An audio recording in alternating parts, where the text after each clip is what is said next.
আসসালামু আলাইকুম। সকল শিক্ষার্থীকে স্বাগত জানিয়ে শুরু করছি ম্যাথ ক্লাস। আজকে ম্যাথ ক্লাসে পঞ্চম শ্রেণীর গণিতের প্রথম অধ্যায়, পৃষ্ঠা নম্বর হচ্ছে 15, প্রশ্ন নম্বর 3, ভাগ করি। তাহলে দেখো কীভাবে ভাগগুলো সমাধান করতে হয়। তাহলে লিখি নম্বর 3-এর 1 দেওয়া আছে ভাজ্য কত, এখানে 54,001 ভাজক 907। তাহলে কীভাবে ভাগ করতে হবে, এই ভাজক দিয়ে ভাজ্যকে ভাগ করতে হবে 54,001। আমরা ভাগফল এখানে বা উপরে লিখতে পারি। ডান দিকে ভাগফল লিখি। দেখো এখানে 907 তিনটি অঙ্ক বিশিষ্ট সংখ্যাটি, এখানে 3 অঙ্ক কত, 540। তোমরা অবশ্যই জানো যে 907-এর চেয়ে 540 ছোট। সুতরাং এখানে ভাজ্যের আরেকটি অঙ্ক বাড়াতে হবে। তাহলে কি হবে, আরেকটি অঙ্ক বাড়ালে 5,400। তাহলে 5,400-র মধ্যে এই 907 কতবার যাবে, অর্থাৎ কতবার ভাগ করা যাবে এই 907 দিয়ে, মানে কত দিয়ে, অথবা 907-কে কত দিয়ে গুণ করলে যে 5,400-র চেয়ে ছোট হবে বা সমান হবে, সেটা আমরা বের করব। যদি আমরা দেখো 9-এর ঘরের গুণের নামটা আমরা পড়তে পারি। প্রথমে 9-এর ঘরে যদি গুণের নামটা পড়ে এই 54-র চেয়ে বড় না হয় এমনভাবে লিখি। দেখো 5 নং 45, 6 নং 54, যদি আমরা 6 বার দেই তাহলে 54, এখানে 54,400 বড় হবে। এর কারণ হচ্ছে 6 এই 7-এর সাথে যদি গুণ করি, 6-এর সাথে 42 হবে, যা 40-এর চেয়ে বড়। তাই আমাদের লিখতে হবে কি 5 বার, 5 দিয়ে এটাকে গুণ, অর্থাৎ গুণ 5 দিয়ে গুণ করতে হবে, গুণ করে লিখতে হবে। যেমন 5 দিয়ে 7-কে গুণ করি, 5 7 35, আমরা 35 লিখে দিতে পারি। এর কারণ হচ্ছে এখানে 0, কারণ 5 দিয়ে 7-কে গুণ করি 35 হবে, 35-এ 5 লিখলাম। 5 দিয়ে 0-কে যদি গুণ করি 0 হবে, 0-এর সাথে যে 35 বলেছি 35-এ 5 লিখেছি, এই 3 বামের দশক অঙ্ক সেই 3-এর সাথে যোগ করতে হয় এই পরবর্তী দশক অঙ্কের সাথে গুণ করে। যেমন 5 দিয়ে 0-কে গুণ করার পরে এই 3-এর সাথে যোগ করতে হবে। 5 দিয়ে 0-কে গুণ করলে 0 হবে, 0-এর সাথে 3 যোগ করলে 3 হবে। 5 দিয়ে 9-কে গুণ করি, 5 নং 45, এটা হলো, অর্থাৎ 4,535, এখানে 5,000। তাহলে দেখো প্রথমে 5 বার লিখি, এরপর বিয়োগ করে দেখব যে এটার চেয়ে সেই যে বিয়োগ ফল সেটা ছোট না বড়। 5 দিয়ে এটাকে গুণ করে এটা লিখব, অর্থাৎ 4,535। এখন আমরা বিয়োগ করি 5, এখানে 0 থেকে 5 বিয়োগ করব, সুতরাং 0-এর সাথে অবশ্যই 10 যোগ করতে হবে। 10 থেকে 5 বিয়োগ করি 5 হবে, এখানে 10 যোগ করেছি তাই হাতে 1। এর কারণ হচ্ছে 10-এর 0 নামে হাতে 1 রয় বা থাকে, এটা আমরা পড়ি, সেই হাতের 1 এটার সাথে যোগ করতে হবে। তাহলে কী হবে, 4 হবে। আবার 10 এটার সাথে যোগ করি, 0 যেহেতু ছোটো, তাই 10 থেকে 4 বিয়োগ করলে 6 হবে। আবার এখানে যেহেতু 10 যোগ করেছি, এটার সাথে আমরা 10 যোগ করেছিলাম, এই 0-এর সাথে তদ্রূপ এখানেও 10 যোগ করেছিলাম। এই এখন এই যে এটা বলছি হাতে 1, সেটা 3-এর সাথে যোগ করে 4 লিখেছি। যেহেতু 0 থেকে 4 বড়, তাই 0-এর সাথে আবার 10 যোগ করেছি। তাহলে কী হবে, 10 হবে। সেই 10 থেকে 4 বিয়োগ করেছি, 6 লিখেছি। এখন যেহেতু এখানে 10 যোগ করেছি, তাই হাতে 1 থাকে, হাতে 1 এটার সাথে যোগ করি 6। এখন 4-এর চেয়ে 6 বড়, সুতরাং 4-এর সাথে আবার 10 যোগ করতে হবে, 14 হবে। 14 থেকে 6 বিয়োগ করি, এখানে 14 হয়েছে, 14 থেকে 6 বিয়োগ করি 8 হবে, 8 লিখি। তাহলে হাতে আবার 1, যেহেতু এখানে 14 হয়েছিল, হাতে 1, এই হাতের 1 এই 4-এর সাথে যোগ করি 5 হবে। এই হাতের 1-এর সাথে এই 4 যোগ করলে 5 হবে, 5 থেকে 5 বিয়োগ করলে 0 হবে। সুতরাং এখানে বামে, যেহেতু এটি একটি সার্থক অঙ্ক, তার পিছনে প্রথমে 0 প্রয়োজন নেই। দেখো এখানে কত হয়েছে, 865, এখানে কত, 907। সুতরাং এটার চেয়ে এটা বড়, তাহলে 5 বারেই যাবে, অর্থাৎ 5 দিয়ে গুণ করলে এটা হয়েছে, এটা ঠিক হয়েছে। এখন কতবার যাবে দেখো, আবার লিখি। এখানে যেহেতু এটার মধ্যে এটা ভাগ করা যায় না, তাই একটি অঙ্ক নামাতে হবে। এখানে দেখো 4000 হয়েছে 5-এ, অর্থাৎ 10-এ কত হবে, এখানে 9000 হয়ে যাবে, এটার চেয়ে বড়, তো সুতরাং 9 বার যাবে। 9 দিয়ে আমরা গুণ করতে হবে, 9 দিয়ে এটাকে গুণ করি। 7 নং 63, আমরা সংখ্যাটি লিখে দিতে পারি 63।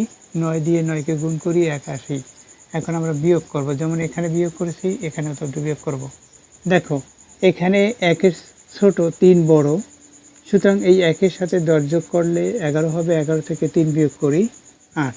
যেহেতু এটার সাথে 10 যোগ করেছি, সুতরাং হাতের, যেমন 1-এর সাথে 10 যোগ করেছিলাম, এই যে 1 আছে তার সাথে 10 যোগ করেছি 11 হয়েছে। সেই 11 থেকে 3 বিয়োগ করেছি 8 হয়েছে। এখন এই যে 11 হয়েছিল, এখানে 11 হয়েছিল, সেই 11-র এই যে বামের যে দশক অঙ্ক সেটা 6-এর সাথে যোগ করি 7 হবে। দেখো এই 7 5-এর চেয়ে বড়, সুতরাং 5-এর সাথে 10 যোগ করলে 15, 15 থেকে 7, 15 থেকে 7 বিয়োগ করব, কারণ 5-এর সাথে 10 যোগ করলে 15 হয়। যেহেতু 5 ছোট তাই এর সাথে 10 যোগ করেছি, সেই 15 থেকে 7 বিয়োগ, সুতরাং 8 হবে। আবার হাতে 1, যেহেতু এটা 15 হয়েছে, হাতে 1, সেই হাতের 1 এটার সাথে যোগ করি, 1-এর সাথে 2 হবে, 6 থেকে 2 বিয়োগ করি 4। এখানে 8 থেকে 8 বিয়োগ, এখানে হাতে আর নেই। এখন কত হয়েছে, এটা ভাগশেষ হচ্ছে 488। দেখো তাহলে ভাগফল কি, আমরা উত্তর লিখব কিভাবে, ভাগফল 59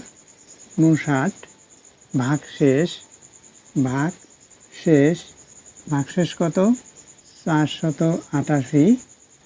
ভাজক ভাজ্য এগুলো আমরা লিখতে পারি, যেহেতু ভাজক এত লিখতে পারি, ভাজক না লিখলে হবে, এটা আমাদের উত্তর লিখলেই হয়, এটা উত্তর। আশা করছি বুঝতে পেরেছো। দেখো এই অনুরূপভাবে নম্বর 2 দেওয়া আছে, লিখলাম না, সরাসরি আমি ভাগ দিয়ে দেখাচ্ছি। এখানে 406 কত, এখানে 20,387, এটাকে আমরা ভাগ করব। দেখো এখানে 3 অঙ্ক, এখানে 3 অঙ্ক হিসাব করি, এখানে 3 অঙ্ক ছোট হবে, 203 হবে, আর এখানে 406। তাহলে আরেকটি অঙ্ক তো হিসাব করতে হবে, অর্থাৎ 4টি অঙ্কের মধ্যে, অর্থাৎ 4টি অঙ্কের মধ্যে যদি আমরা হিসাব করি, এখানে 2038 হবে, এখানে কত 406। তাহলে আমরা যদি 5 দিয়ে 4কে গুণ করি, 4 5 20, অর্থাৎ এটার সাথে আর 5 দিয়ে এটাকে গুণ করি, 5 6 30, তাহলে 38 হিসেবে 30 ছোট, সুতরাং 5 বার, অর্থাৎ 5 দিয়ে ভাগ করতে পারি। অর্থাৎ এটা দিয়ে ভাগ করলে কতবার যাবে, 5 বার, অর্থাৎ এটার সাথে 5 গুণ করে আমরা দেখতে পারি কত হয়। দেখো এখানে 406, এর সাথে কি গুণ করছি 5, তাহলে এখানে গুণফল কত পাবো, 5 7 30, আমরা সরাসরি 30 লিখতে পারি, কারণ এখানে শূন্য আছে। 5 দিয়ে এটাকে গুণ করি 20, 4 5 20, এখন কত 2030 হয়েছে, তাহলে 2030 এটা লিখলাম। এখন বিয়োগ করব, বিয়োগ করলে দেখো এই 8 থেকে 0 বিয়োগ, অর্থাৎ 8 হলো, 3 থেকে 3 বিয়োগ 0 হলো, এখানে এদিকে 0 হয়ে যায় বাম দিকে। দেখো এখানে যেহেতু 8 হয়েছে, এখন এখানে আমরা আর কত লিখতে পারি, এই 7 লিখতে পারি।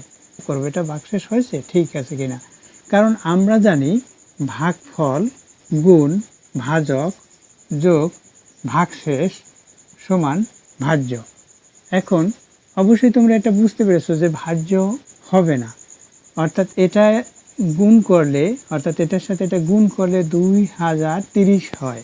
আমরা ইতিপূর্বে গুণ দেখেছি, এর সাথে 87 যদি যোগ করি, অর্থাৎ ভাগশেষ যদি যোগ করি, তাহলে এটা সমান হবে না।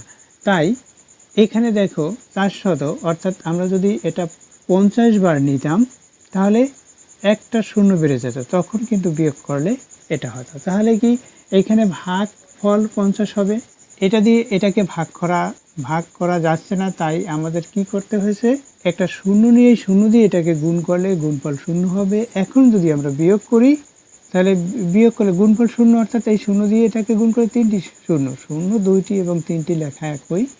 এখন এটা যদি বিয়োগ করি, তখন বিয়োগফল কী হবে 7 8, অর্থাৎ এটা হবে ভাগশেষ। এখানে ভাগশেষ হয়নি, এটা হবে ভাগশেষ।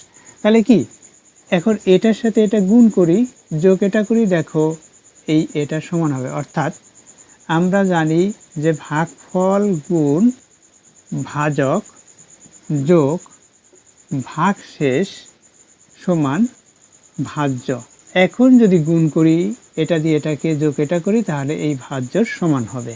অর্থাৎ আমরা জানি যে ভাগফল গুণ ভাজক যোগ ভাগশেষ সমান ভাজ্য, কিন্তু এটা সঠিক হবে না। তাই আমরা কি করব, এই 87কে আবার ভাগ করব। তাহলে 87 এই 406 দিয়ে 87কে ভাগ করা যায় না, অর্থাৎ একবার যাবে না। তাহলে 406 এই 87 চেয়ে বড় হবে, তাই 0 বার যাবে। সেই 0 দিয়ে যদি এটাকে গুণ করি, গুণফল এখানে 0 হবে। তখন আমরা বিয়োগ করলে বিয়োগফল এটা পাবো, অর্থাৎ 87 পাবো। সুতরাং এই 87 হচ্ছে ভাগশেষ। ভাগফল 50 ভাগশেষ 87 ভাজক 406 ভাজ্য 20,387। এভাবে আমরা লিখতে পারি। আশা করছি অঙ্কটির সমাধান বুঝতে পেরেছো। এই একই নিয়মে তোমরা 3 নম্বর ট্রাই করবে। আশা করছি অঙ্কটির সমাধান বুঝতে পেরেছো। এতক্ষণ ম্যাথ ক্লাসের সাথে থাকার জন্য সকলকে ধন্যবাদ জানিয়ে আজকের মতো বিদায় নিচ্ছি।